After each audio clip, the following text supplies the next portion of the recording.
YouTube, what's going on? It's your boy True Thought. I'm out here, out in the park in my neighborhood. It's a very beautiful park. I'll show it to you all before I wrap up the video. This is take 2 for National Guard RSP gear issue video. The first one I did earlier today didn't come out too well. I apologize for that. The focus was off, and we also had the loud airplane taking off noise that was kind of distracting us. So I apologize for that. So I'm just gonna make it one more time, going over the same gear that you're gonna be issued once you get to RSP. Now this is for those who are attending RSP for the first time. Once you get there, you're going to be given all these things, as well as a rundown of how to conduct yourself at RSP. So let's get into it. First and foremost, now you'll get a bag.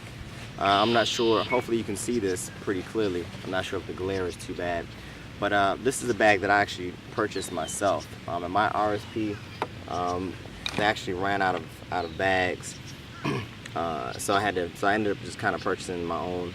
I got this one. This is a three-day pack.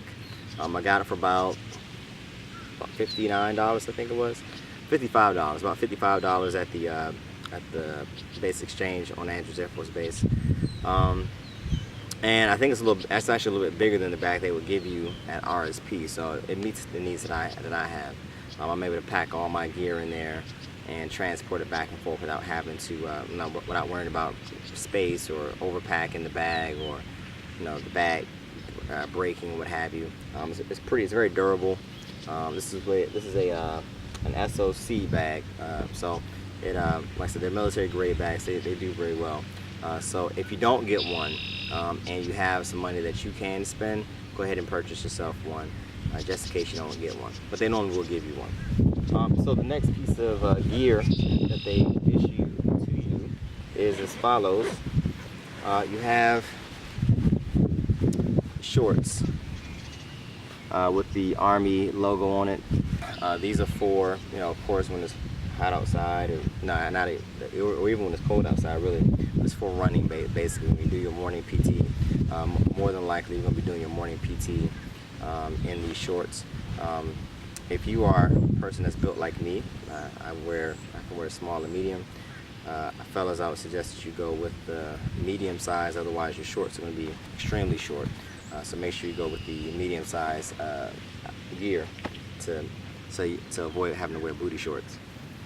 Next thing up is your Army T-shirt. You actually get an Army T-shirt as well as an Army long sleeve shirt. Of course, it has an Army logo and reflective letters on the front and on the back. The Army, I believe that's the Army A on the back, which is also reflective. You get 2 of these, and you get a long sleeve shirt. The long sleeve shirt is pretty much made out of the same material, looks the same, it's just long sleeve and comes up a little further on the neck. These things are extremely durable. I thought that if I put it in a washing machine, it might shrink a little bit because it fits kind of big on me. It does not shrink at all.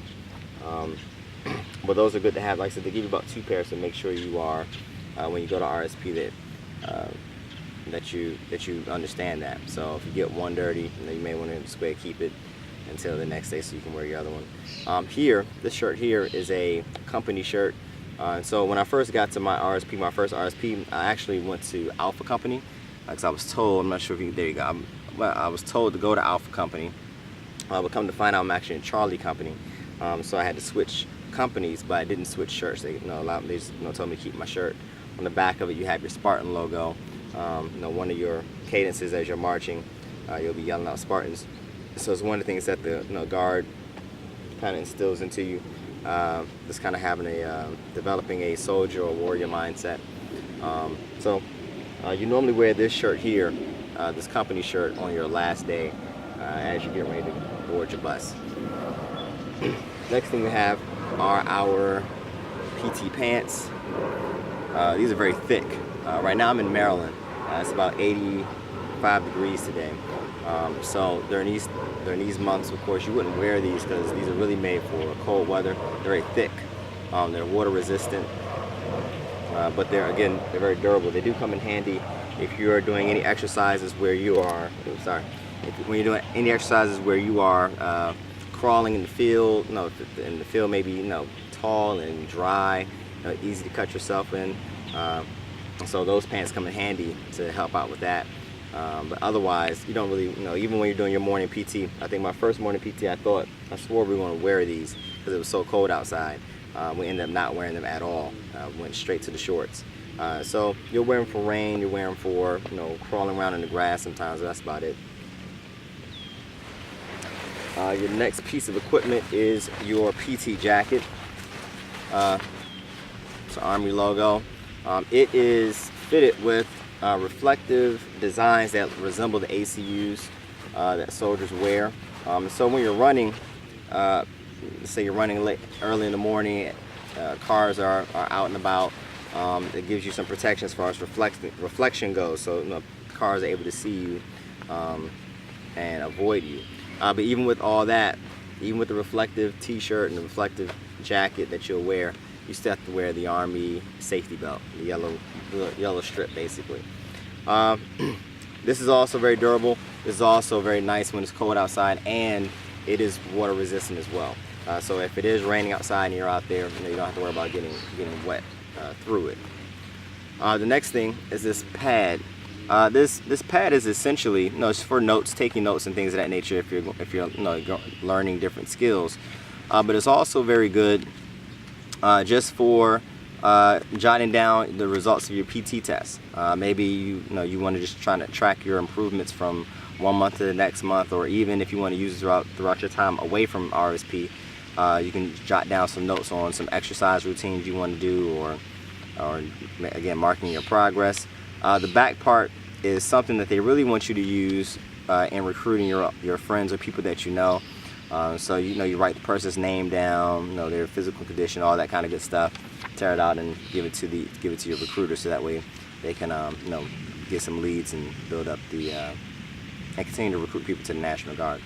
So they'll always be carrying this around. You may not always use it, but they'll always tell you to carry this around. Our next thing that we have is the Blue Book.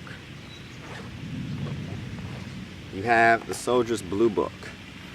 Inside of the Blue Book, you are pretty much given the history of the National Guard, history of the Army. You're also given the rules that you have to follow as a soldier, what red, white, and blue phase mean in basic training and AIT. You'll go through the different ranks, so that way you can kind of familiarize yourself with the different ranks and what they mean. So it's a cool book just to kind of familiarize yourself with what you need to do. It also gives you the standards for the PT test. The standards of the PT test right now are based on age. So based on your age rank, the requirements for your PT test may change. You also have the Army Fight Song and the Army Creed, or the Soldier's Creed, which you have to learn. And normally you will learn it in basic training, depending on how long you have between the time you enlist and the time you go to basic training. It may be a good idea just to read up on that and familiarize yourself with that before you get there. So that's just one less thing that you have to worry about as far as learning. And then last but not least, but extremely important, you have your water source. So you'll get a water source or water bottle that resembles this. It may be this one, maybe another one I've seen too in my RSP. And you'll take this with you everywhere you go, no matter where you go. Especially again if you live in hot states, hot cities. This is the time when you really have to stay hydrated, so that way you're not suffering from dehydration, passing out, and all that kind of good stuff. So you'll continue to keep this filled. You'll continue to take this with you and hydrate yourself everywhere you go.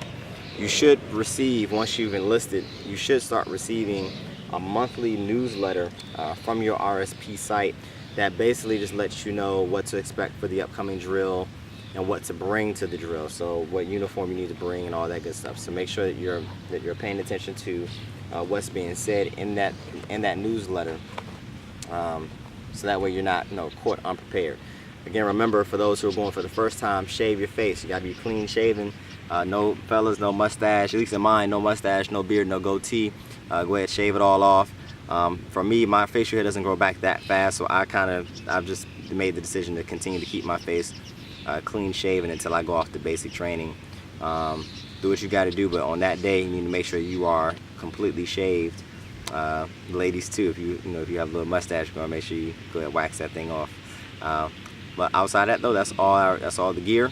Hopefully you all are having a great weekend, or have had a great weekend, and I'll see you all for my next video later. Take care.